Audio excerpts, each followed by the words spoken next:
யுத்த குற்றங்கள், மனிதாபிமானத்துக்கு எதிரான குற்றங்கள், சர்வதேச மனித உரிமைகள் சட்டத்துக்கு எதிரான குற்றங்கள், இனப்படுகொலைக்கான ஆதாரங்கள் என்றெல்லாம் பல காலமாக நாங்கள் சொல்லி வந்திருந்தாலும் இதை போன்ற ஒரு ஆதாரம் இதுவரைக்கும் வெளிப்படையாக கிடைத்திருக்கவில்லை.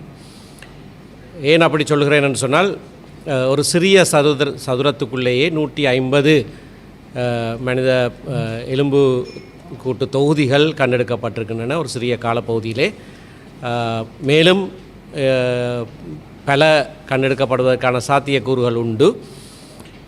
இந்த விடயம் சம்பந்தமாக 1999ஆம் ஆண்டு லான்ஸ் கோப்ரல் சோமரட்ன ராஜபக்சவுக்கு மரண தண்டனை விதிக்கப்பட்ட வேளையிலே மேல் நீதிமன்றத்திலே வைத்து அவர் கூறிய ஒரு விடயம்தான் ஆரம்பத்திலே செம்மணி மனித புதைகுழி என்ற விவகாரமாக தோற்றமளித்தது.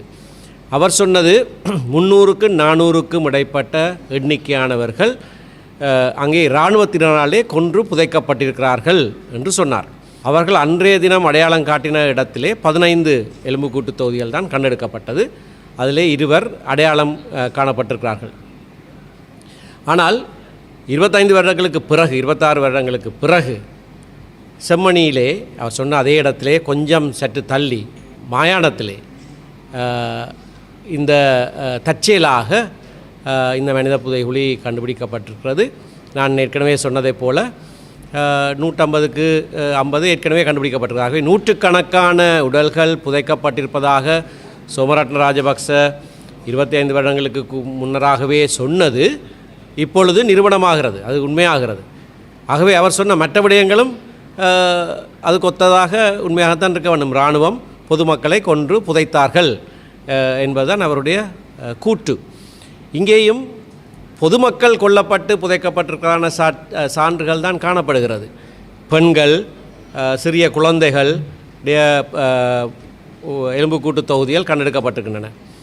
96% எலும்புக்கூடுகள் எந்தவித ஆடைகளுமின்றி புதைக்கப்பட்டிருப்பதாக நீதிமன்றத்துக்கு அறிக்கை கொடுக்கப்பட்டிருக்கிறது.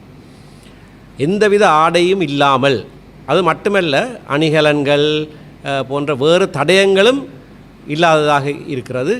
ஒரு கால்ச்சங்கில் கண்டுபிடிக்கப்பட்டது, அப்படி சில விஷயங்களை தவிர பெரிதாக எதுவும் கண்டுபிடிக்கப்படவில்லை. அதற்கு மேலதிகமாக எலும்புகளிலே காயங்கள், அதாவது மரணத்தை ஏற்படுத்தக்கூடிய காயங்கள் எதுவும் இதுவரைக்கும் வெளிப்படையாக எலும்புக்கூட்டு தொகுதி ஒன்றிலையும் கண்டெடுக்கப்படவில்லை.